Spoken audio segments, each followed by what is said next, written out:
ॐ अज्ञानतिमिरन्धस्य ज्ञानाञ्जनशलाखया चक्षुरुन्मिलितं येन तस्मै श्रीगुरुवे नमः। नमो ॐ विष्णुपदाय कृष्णपृष्ठाय भूतले श्रीमते भक्तिवेदान्तस्वामिन् इति नामिने। नमस्ते सरस्वती देवे गौरवाणी प्रचारिणे निर्विशेष शून्यवादी पाश्चात्य देशतारिणे।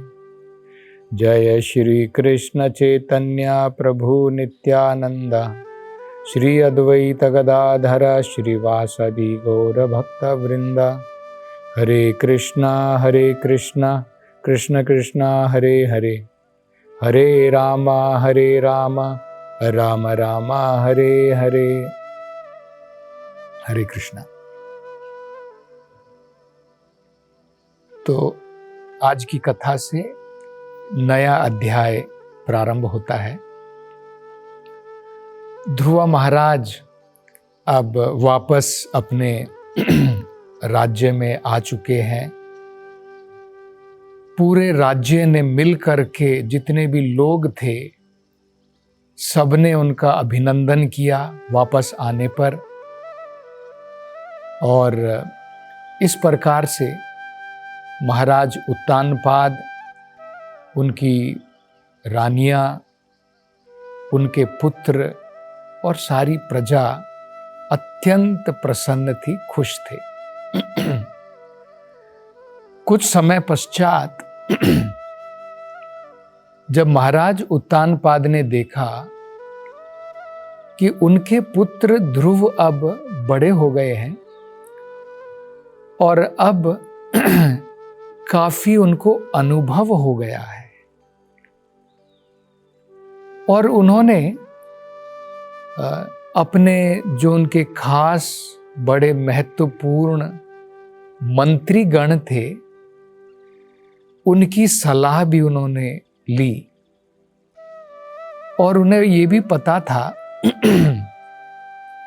कि जनता जो है वो ध्रुव महाराज से अत्यंत प्रभावित है और उनके गुणों की चर्चा करती है, उनको वो अत्यंत प्रिय है। तो ये तीन चीजें समझने के पश्चात उन्होंने ध्रुव महाराज को उनका राज अभिषेक करवाया और उनको राजा बना दिया।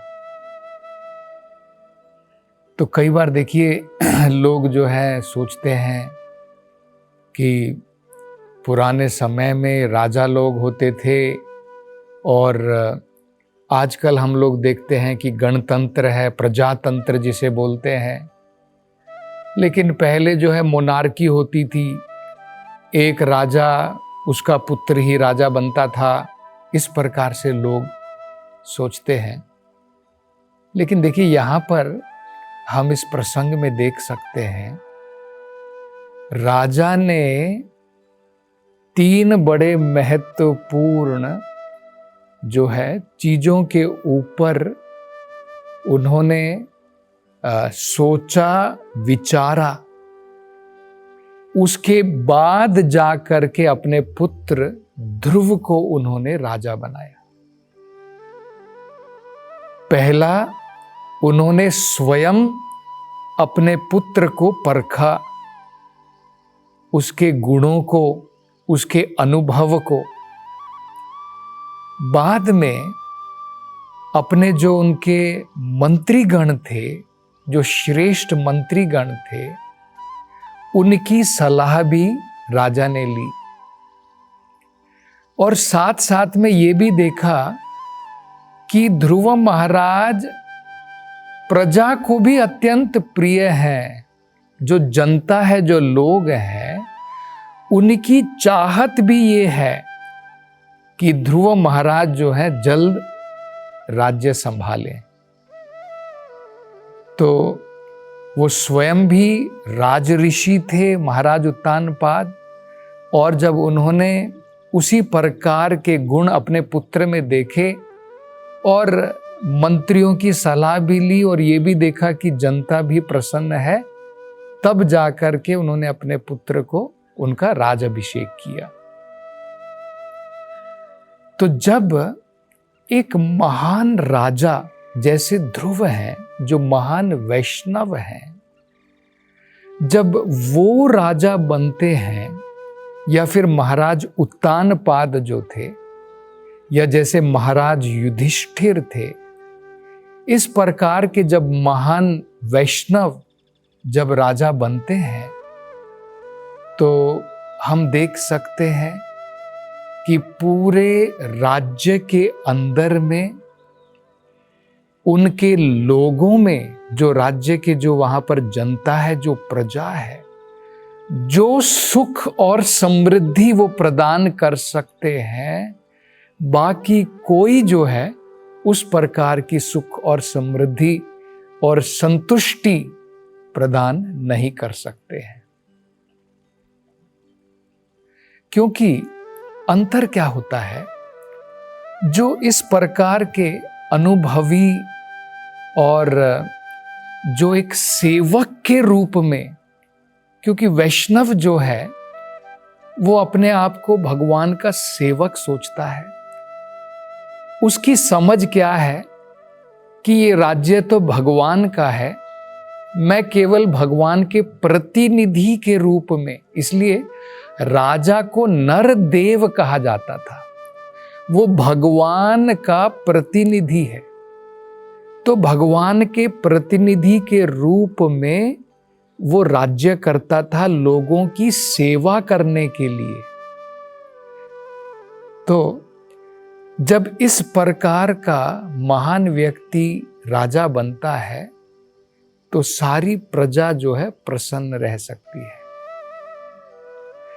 तो आज के दिन भी हमें कोई ऐसा जरूरी नहीं है कि वही पुराना जो सिस्टम था, कार्यक्रम था, कि राजा हुआ करते थे, वो वापस लाने के लिए तो बड़ा मुश्किल है।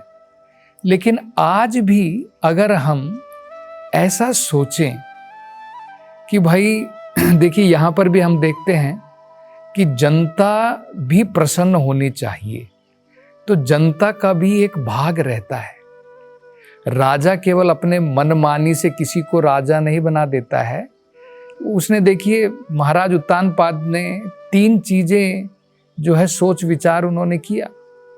एक तो स्वयं, क्योंकि वो राज ऋषि थे, तो वो गुण परखना चाहते थे कि मेरे पुत्र ध्रुव के अंदर में राज ऋषि के, एक राजा के गुण हैं या नहीं, एक महान आत्मा के गुण है या नहीं है। तो जब उन्होंने देखा कि मेरा पुत्र अत्यंत अनुभवी है, महान वैष्णव है, तब उन्होंने जो है ये सोच विचार किया। और साथ साथ में जो उनके वरिष्ठ लोग थे, जो मंत्रीगण थे, उन सब से भी सलाह ली और ये भी देखा कि प्रजा भी खुश है।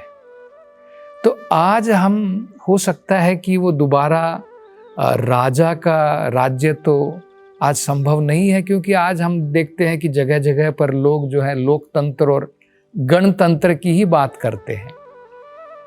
लेकिन देखिए, आज क्या है, आम जो लोग हैं उनमें वो आध्यात्मिक ज्ञान नहीं है। लोगों को ये पता नहीं है कि हमारी भलाई किस चीज में है।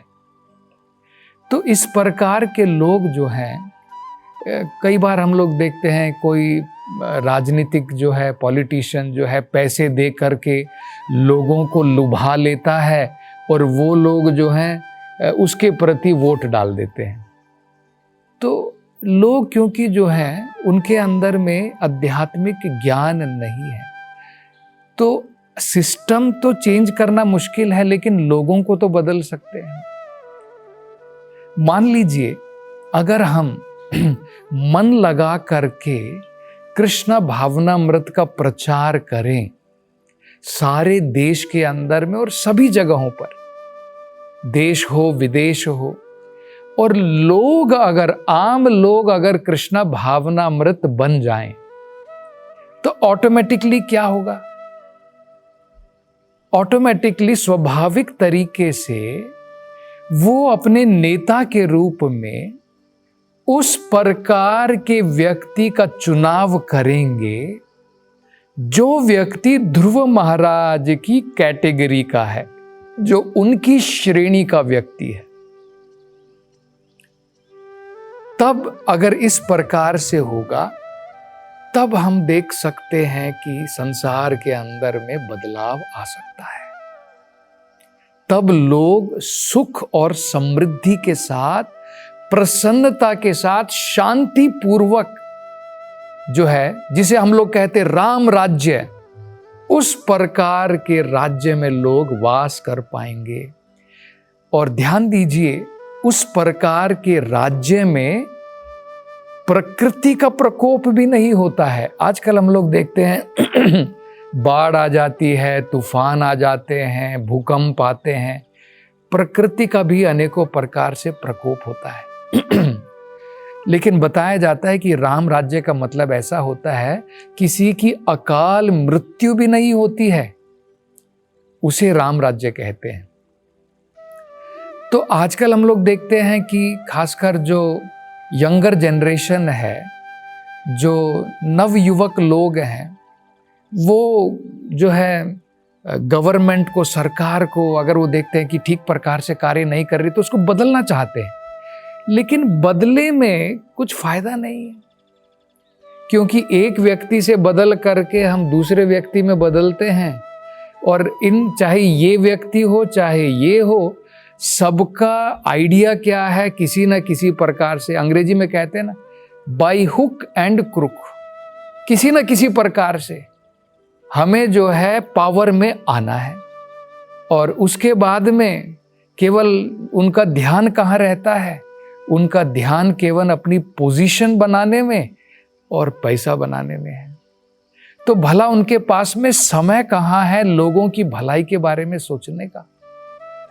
तो उस प्रकार से बदलाव करने से, एक गवर्नमेंट, एक पार्टी से दूसरी पार्टी बदलाव करने से कोई ज़्यादा बदलाव आने वाला नहीं है। लेकिन अगर हम लोग ये सोच विचार करके कि भाई हम लोगों को कृष्णा भावनामृत बनाएं, तो लोग भी जो है ध्रुव महाराज की श्रेणी के व्यक्ति को अपने नेता के रूप में चुनेंगे, और तब हम देख सकते हैं कि सारा संसार आज भी स्वर्ग की भांति जो है पूर्ण रूप से ऐश्वर्यवान और शांति के साथ में लोग जो हैं अपने जीवन को जी सकेंगे। तो ये हम देख सकते हैं। इसके बाद में महाराज उत्तानपाद ने विचार किया कि भाई मेरी आयु जो है अब काफ़ी हो गई है, मैं अब बूढ़ा होने चला हूँ। तो उन्होंने जो है अपना तो रिटायरमेंट तो ले लिया था, और अपनी जगह पर अब ध्रुव महाराज को उन्होंने जो है राजा, पूरे पृथ्वी का राजा बना दिया था।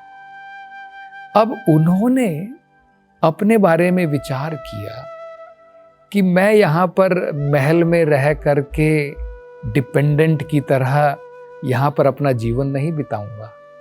तो तुरंत उन्होंने निश्चय किया कि सभी प्रकार के जो भौतिक कार्यक्रमों में मैं अभी तक फंसा था अपने कर्तव्यों के कारण, मेरे भौतिक कुछ कर्तव्य थे राजा होने के नाते, तो उन सब का अब उन्होंने जो है त्याग कर दिया, और निरासक्त होकर के भौतिक सभी जितने भी कार्यक्रम थे उन सब से निरासक्त होकर के उन्होंने सबसे महत्वपूर्ण समझा कि जिस प्रकार से मेरे पुत्र ने तपस्या की जंगल में जाकर के, मधुवन में जाकर के, और आत्म साक्षात्कार जो है उन्होंने प्राप्ति की, अब मेरा भी समय आ गया है कि मैं इन सब चीज़ों को, आसक्तियों को छोड़ करके मैं वन की तरफ चला जाऊं।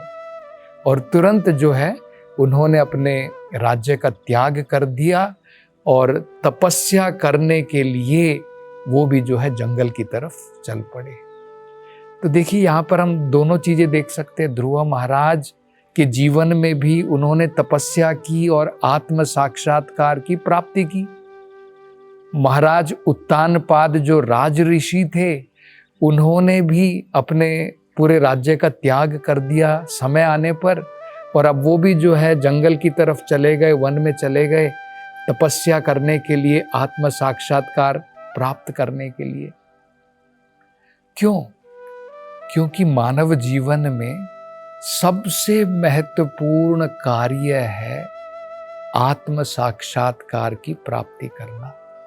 ये सब तो जो हमारे भौतिक कर्तव्य हैं ये तो चलते रहेंगे, लेकिन इनमें से सबसे महत्वपूर्ण मनुष्य जीवन में जो कार्य होता है वो आत्म साक्षात्कार की प्राप्ति करना है।